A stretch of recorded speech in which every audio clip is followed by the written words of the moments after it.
Quelqu'un a dit tout à l'heure qu'il y avait des questions. Oui, frère Alphonse. Je vous aime. Hein?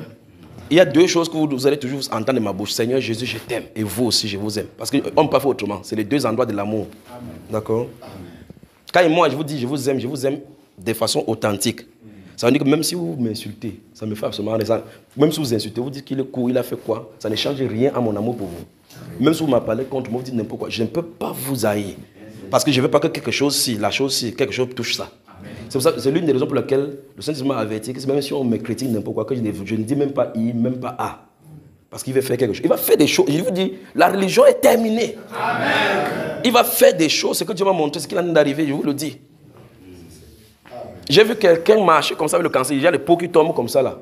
Je l'ai invité dans un environnement. Il est entré juste comme ça, c'est sorti, tombé au sol, boum, au sol comme ça. Les gens voyaient physiquement. Mais il m'a dit, fais attention avec ceci. Il faut d'abord que telle chose soit réglée. Je vous ai raconté cette vision ici où Pharaon s'est levé comme ça. Il a dit, je faisais entrer les gens dans la pluie. Il dit, ça vous, il avait dit. Et puis il faisait entrer les gens comme ça, dans cette pluie, si ça tombait sur tout le monde. Et puis il m'a montré ça. Donc vous voyez que quand il me montre ça, il faut qu'il travaille d'abord sur le problème du Pharaon, c'est sur le cœur. Avant que ceci vienne. Ça va venir. Des miracles arrivent où les pieds vont pousser, les pieds manquants vont pousser. Amen. Je vous le dis au nom de Jésus. Amen. Ah, magnifique période à vivre. Magnifique période. Oui, mon frère Alphonse. Sois grandement béni. Amen. Amen. Ma question porte en grosso modo sur le ministère prophétique. Oui. Tout au long des Écritures, nous nous rendons compte que le ministère prophétique est le seul ministère qui commence et clôture la Bible. C'est-à-dire Genèse, Apocalypse. Contrairement aux autres ministères qui n'existent que dans la dispensation de l'Église. Dans chaque dispensation des autres ministères, ça se dispense là-bas, oui. Amen. Ce ministère prophétique, nous observons le cas d'Isaac. Isaac qui s'apprête à quitter la scène,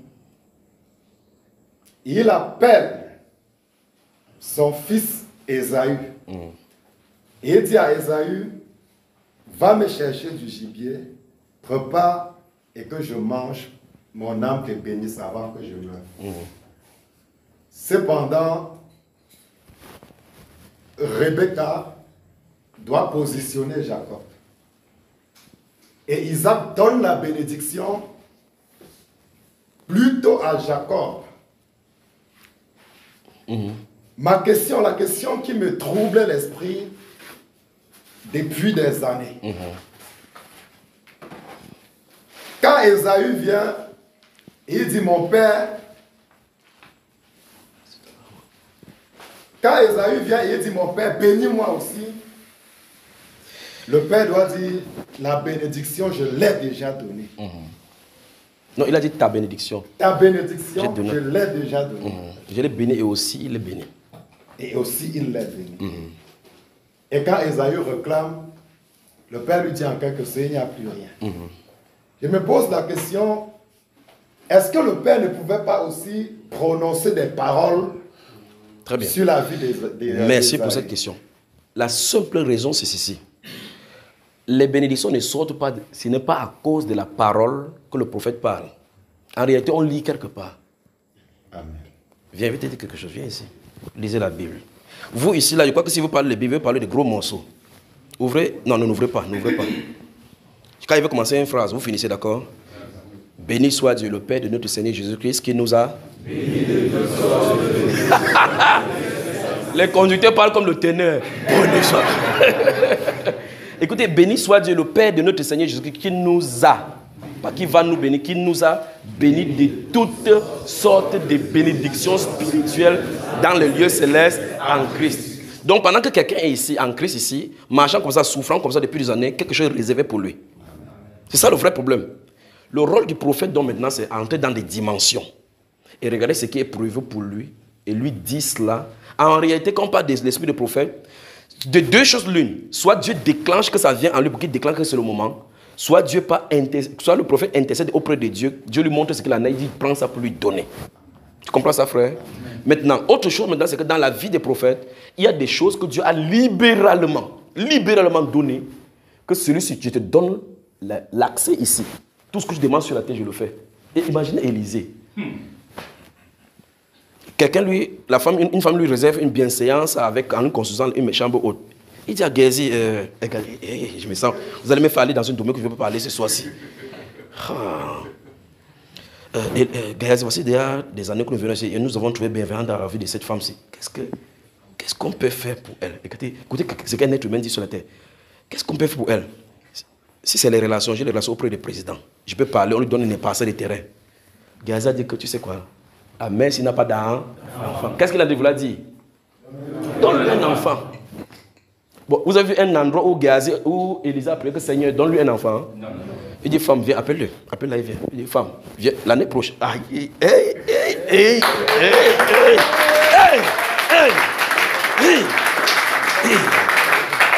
Ce style-ci, c'est englobé dans son ministère terrestre.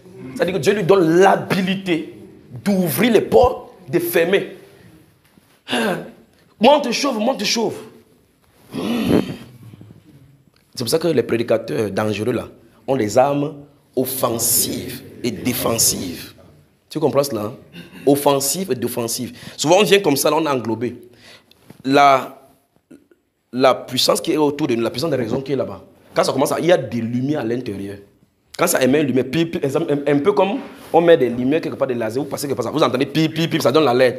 Quand ça donne l'alerte, tu te déplaces juste avec cette lumière, tu vas dans la zone, ça se trouve, ça diminue, ça disparaît. Vous voyez seulement quelqu'un marche dans la salle comme ça. Je vous donne le secret même pourquoi pour l'instant-ci. Et puis vous marchez, quand ça fait pip, ça vous conduit dans la zone où ça se fout pip. Quand ça arrive avec quelqu'un, tu entends pip. Il y a un danger là-bas. Tu comprends ça, frère? Cette lumière, ça indique ce qu'il en est. Quand ça fait, on sait pip, maintenant il faut identifier ce qui ne va pas. Souvent, ça fait comme ça que la personne est armée et il veut te faire du mal. Et là, maintenant, quand ça fait comme ça, la personne ne sait pas, en voyant, tu le lâches comme ça, tu fais les désarmés. Comment faire ça? Poum, et tombe. Les désarmés, c'est ce qu'on enlève, ce qu'il en est. Donc, il y a plusieurs autres choses.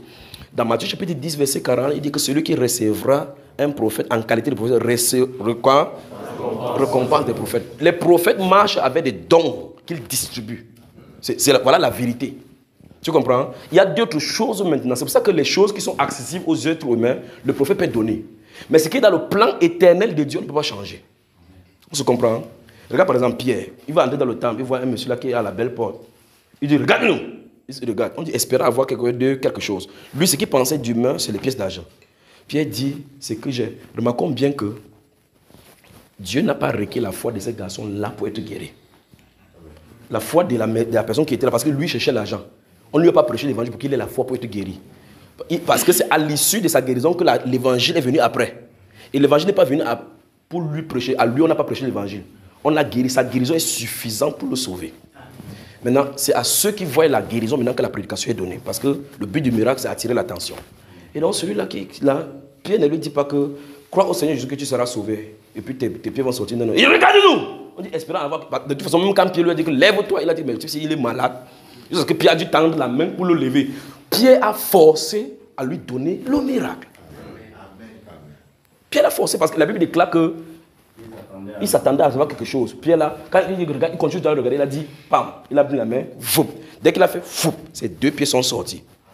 Ceci, ça sort du domaine de Pierre. C'est Pierre qui décide de lui donner ça. Ce que j'ai, je te le donne. Au nom de Jésus de Nazareth, lève-toi et marche. Mon grand frère va dire la même chose dans Actes chapitre 14, verset 8. Il a dit prêcher comme on est en train de parler là. Après, c'est tourné. On dit qu'il s'est tourné. Il vit que le monsieur avait la foi pour être guéri. Bon, explique-moi comment on fait pour voir la foi dans quelqu'un. Vous comprenez cela? Ce sont des dispensations. Au fur et à mesure, quand ces choses vont grandir, vous allez voir, c'est à l'intérieur. On baigne dans une lumière où les informations sont. À un moment donné, la lumière quitte, ça part dans la salle, ça dépasse sur quelqu'un, ça vient. Quand vous venez vers la personne, les informations se trouvent dans la lumière qui est sur lui. Alors que vous en avez parlé, la chaleur commence à parcourir la personne. Le bulldozer de Saint-Esprit en marche. On ne peut pas l'arrêter. D'accord, mon cher frère? Alors, ce qui est du domaine des prophètes, il y a deux axes dons. Ce qui donne des prophètes, dans Apocalypse chapitre 11, les deux prophètes qui vont venir sur la terre, on dit que le pouvoir leur fut donné de frapper la terre à chaque instant quand ils le veulent. Donc, ils se fâchent comme ça. Il te dit que donne-moi à manger ici. Tu ne donnes pas, il dit que j'ai fait, il ne pleut plus. Parce que c'est quand il veut, non. Donc pour l'autre aussi, Dieu lui a donné de fermer le ciel quand il ne veut pas. Ils ne prieront pas. Il regarde le ciel comme ça, il dit, Tu ne tombes pas de la pluie. La femme, si son champ va sécher, il m'a refusé la nourriture. Bon, c'est pas pour ça qu'ils sont là.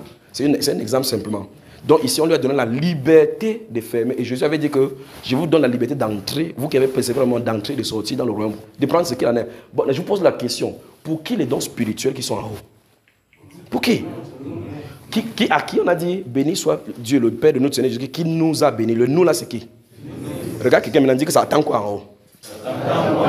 Faisons descendre. Dis, faisons descendre. Faisons descendre. D'accord, mon frère Alphonse? Très bien. C'est clair maintenant. Deuxième volet. Je n'ai pas encore fini ici. J'espère que vous avez bien compris. Vous avez bien compris, non? Maintenant, vous remarquez que quand Noé a bu du vin et puis il a saoulé là-bas dans Genèse chapitre 9 là, quand il a fini, quand il est sorti, il a saoulé, il a maudit son petit-fils, pas vrai? Mais vous remarquez que c'est à l'issue de la souladise qu'il maudit. En maudisant, il a des prophétisé dans la malédiction, étant sous dans le péché. Comprenez cela? Mais cette malédiction, si c'est une malédiction qui est écrite depuis les cieux, il lit seulement. Donc c'est quand il est sous là comme ça qu'il lit bien. Maintenant, quand Isaac veut bénir, comme tu as pris l'exemple, quand il veut bénir, est-ce qu'il savait ce qui s'est passé entre eux là-bas dehors? Parce qu'en fin de compte, lorsque tu profanes les choses saintes, c'est irrémédiable au ciel. Même si vous... En réalité, ce n'est même pas normal pour un père, parce que ce n'est pas un homme qui parle vers des hommes qu'il ne connaît pas. Ce sont ses deux enfants. Quel est son intérêt? Toi, en tant que père, si tu as 5 filles, tu vas commencer à prier pour tout le monde. Seigneur, fais-le de lui prophète. Tu vas te dire de bonnes choses, pas de malheur. Mais il dit que tu seras son esclave. C'est qu'il y a des bénédictions. Il ne peut pas faire autrement, parce que c'est le prophète qui parle. Si c'est monsieur Isaac, il va dire les paroles. C'est pour ça qu'il faut faire attention quand vous partez voir un prophète. Attendez que le prophète se manifeste, pas l'homme. Parce que quand l'homme se manifeste, vous voulez demander que je vous provoque les visions.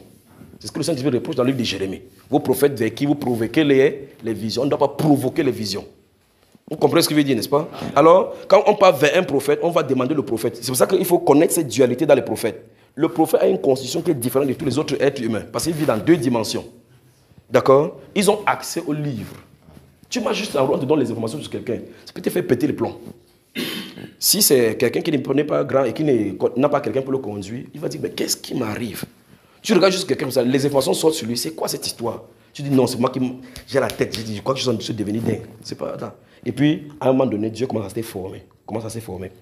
Prenez l'exemple d'un jeune garçon dans le livre de 1 Samuel chapitre 3, appelé Samuel, à qui on a donné en dédicace au Seigneur de servir à Silo, auprès de Élie le sacrificateur. La Bible déclare que la parole de l'Éternel était rare en ce moment-là. Et les visions n'étaient pas fréquentes. Il était le couché là-bas. Il entend Samuel. Il a entendu cette voix-là. Il court, il part vers le père là. Le papa, tu m'as appelé. Non, tu te déranges. Va te coucher. Tu te déranges. Tu as beaucoup travaillé dans la journée. Et dès qu'il se couche, il dit Samuel. Même Dieu, il dit bien, quand il vous dit Dieu dérange, je le pense bien. Et Samuel, il n'a pas encore dit, c'est pas. Il a commencé à comprendre quelque chose qu'il n'avait pas. Troisième fois, si on t'appelle, dis, mais voici. Mais voici, je t'écoute. Ceci montre clairement que quelqu'un peut connaître les voies de Dieu, les manières de Dieu sans connaître Dieu, sans entendre Dieu. Celui-ci, il a la formation théologique, c'est la façon de répondre à Dieu, mais il n'entend pas Dieu. On va revenir sur ça, Dieu voulant. Vous comprenez cela? Et puis, il se tient là-bas, quand il dit, c'est un enfant. Hein? La troisième fois, quand il dit, mais voici. Merci, mon frère. Mais voici, ton serviteur parle. Quand il a dit ça, tu as vu déjà la prophétie qu'il a donnée? C'est un enfant, hein, et le père est là. Et puis il dit, j'ai fait connaître à Élie les péchés que ses enfants ont fait, comment ils ont péché contre moi, de façon qu'il n'a pas bien réagi. Je vais faire quelque chose, il va lire comme ça, là, il va voir comment les Camerounais la font. Tu comprends? Non, je vais le traiter, je vais tuer tous ceux qui sont de sa maison. Il dit comme ça, entre temps, il a fait que le père là sache qu'on a de lui parler. Le matin, le père là voit comment le petit allait ouvrir le nako, comme ça, il dit dans le fuir. Il dit, petit, viens ici, viens. Dis-moi tout ce que le type là t'a dit. Tu caches qui me traite de toute sa rigueur. Si tu veux te gifler ici comme ça, tes yeux vont voir comme ça là. Il était aussi obligé de dire les messages. Voilà le premier contact. Tu vois déjà les messages qu'il lui donne, non? Le premier contact avait osé dire, va prendre une femme prostituée. Tu imagines un prophète, il lui va chasser ça au nom de Jésus, chasser au nom de Jésus. Mais il y a un but pour lequel Dieu fait cela pour montrer. Et tout ça, c'est pour dire, il y a des prophéties que le prophète donne qui est dans le plan de Dieu, parce que ça accomplit le plan éternel écrit de Dieu dans son plan. Ça, c'est dans son gouvernement et c'est un itinéraire pour l'univers. Ça ne peut pas être modifié. On se comprend? Les prophéties qui concernent les vies, et autres là-bas sont modifiables. Toutes les prophéties qui concernent les vies sont modifiables. Pourquoi, mon frère? Et quand vous allez commencer à y monter, vous allez commencer à voir de quoi ils sont en train de parler. Quand vous êtes dans l'avion, quand vous êtes ici, vous voyez la cloud qui est là-bas, la partie ici. Vous croyez que vous êtes aussi, vous voyez que quand on dit que le ciel, c'est là-bas, c'est ce que tu vois. Mais quand l'avion se lève à 6000 pieds, cela est en bas. Et tu vois entre ça, la terre. Entre temps, celui qui est en terre voit le haut là-bas, il croit que c'est au ciel. Toi, quand tu es là-bas, tu vois ça devant toi beaucoup. Tu te lèves encore les yeux et il y a encore l'autre en haut. Tu comprends ça, frère? Ça veut dire qu'en réalité, on fonctionne dans les dimensions. Il y a les dimensions que les avions, petits volets, ne peuvent pas aller. Les gros porteurs ne peuvent pas y aller. L'autre, que c'est la fusée qui part. À un moment donné, le fusée même ne peut pas partir. C'est seulement le corps de Jésus qui peut passer là-bas. Tu comprends? Des dimensions. On n'a même pas encore découvert des dimensions même de cette nature-là. Alors, dans cette dimension-là se trouvent dans le firmament les différentes étoiles. Et les étoiles, les gens qui sont morts avant leur temps et qui continuent à briller là-bas, dont les destinées devaient être accomplies. Les fils ont été coupés sur la terre. Et les destinées des gens qui sont nés sur la terre. Leurs étoiles étaient sales. On a de les purifier par la parole sur la terre. Maintenant, comme le frère Alphonse, bientôt ils vont briller. Et quand Satan voit ça, on se dit qu'il est où? Il commence à localiser sur la terre. Parce que l'étoile brille. Quand on regarde, on peut savoir exactement où la personne se trouve sur la terre. Autrement dit, toutes les informations qui arrivent sur la terre commencent dans les cieux. Ça commence dans les cieux. C'est donc pour cela que Dieu montre souvent des visions, des accidents. Quelqu'un qui a fait l'accident, il y a un accident d'avion, on va assassiner telle personne. On dit cela parce qu'en fin de compte, on l'a vu assassiner. Si on l'a vu assassiner, ça veut dire que c'est un projet spirituel qui est là. Maintenant, quand ça arrive sur la terre, c'est inarrêtable. Donc, c'est pour ça qu'on intercède. On intercède. On intercède pour intercepter. Pour que si c'est mauvais, que ça puisse changer. On comprend ça? Hein? C'est l'une des raisons de l'Église, là-bas, de l'existence de l'intercession. L'intercession, donc, vise à monter dans le plan spirituel, batailler pour libérer les destinées sur la terre et détruire le plan du diable. Parce que le plan du diable qui n'est pas contenu dans ce qu'on a de voir là. Vous ne pouvez pas aller là-bas pour détruire les œufs de Satan pour qu'on essaie de se trouver là où Satan habite pour les enchaîner, pour l'enchaîner, pour qu'il ne détruise plus la terre. Parce qu'il y a un programme pour lui là-bas. On se comprend jusque-là? Même si tu fais n'importe comment, même l'ange ne peut pas te soutenir sur ça. Il va dire, mon ami, go seul là-bas. Parce que c'est hors de la volonté de Dieu. Donc, les choses qui arrivent sur la terre ne peuvent pas arriver. Parce que la Bible est claire, aucune chose n'arrive sur la terre sans que l'Éternel ne l'ait ordonné. Ça se dit d'abord dans les cieux. La Bible déclare que sa voix parcourt dans les cieux. Donc, ça dit que l'Éternel fait brrr, il pleut que pas brrr. Quand quelqu'un dit ça, il va dire que Dieu a dit que avertissement, repentez-vous, je vais me repartir. Je vais détruire. Celui qui commence à dire que, ok, Dieu a dit que le Cameroun se repent. Mais il n'a pas dit ça. Il a dit ça dans le son du tonnerre. C'est inscrit là-bas. Il y a une colère sur le Cameroun si on ne se repent pas, comme il a fait pour Ninive. Alors, si on fait ces choses à l'intercession, les esprits qui devaient être envoyés pour les détruire là-bas sont liés. Alors, ces destinées-là qui sont liées au peuple peuvent être modifiées. Ce qui est lié au destin éternel de la Bible ne peut jamais être modifié. Tout ce qu'on va faire sur la terre, comme le nouveau ordre mondial. Le nouveau ordre mondial, personne ne peut arrêter cela. C'est pour ça que même peut se vanter à la télévision, personne ne peut les arrêter. Parce que la Bible déclare que Dieu a mis dans leur cœur un seul et même dessein. Donner leur royauté, leur pouvoir à la bête. Donc ils vont se réunir. C'est ce que Dieu a, on dit c'est la Dieu qui a mis. Ils ne sont même pas encore là devant. Mais depuis l'an 15, Jean a déjà écrit que Dieu a mis dans leur cœur, pas va mettre dans leur cœur un seul et même dessein. Donc si tu es en train de prier que Seigneur, prions que le nouveau ordre mondial ne vienne pas saccager le nouveau ordre mondial. Vous êtes en train de prier contre le Dieu que vous servez. Alors maintenant, ce qu'on doit faire dans ces conditions aussi, c'est qu'on regarde la Bible, il y aura le nouvel ordre mondial. Parallèlement, quand le nouvel ordre mondial est de ce côté, c'est quel est le comportement de l'Église? C'est ce que nous sommes en train de faire maintenant. C'est une puissance qui va accompagner ceux qui seront là pour maltraiter les chrétiens. Il faut qu'on ait une puissance qui va nous permettre non seulement de les résister le moment opportun jusqu'à ce qu'on quitte la terre. Le besoin glorieux du Saint-Esprit. D'accord, mon cher frère? Que Dieu bénisse. J'espère que vous m'avez bien suivi.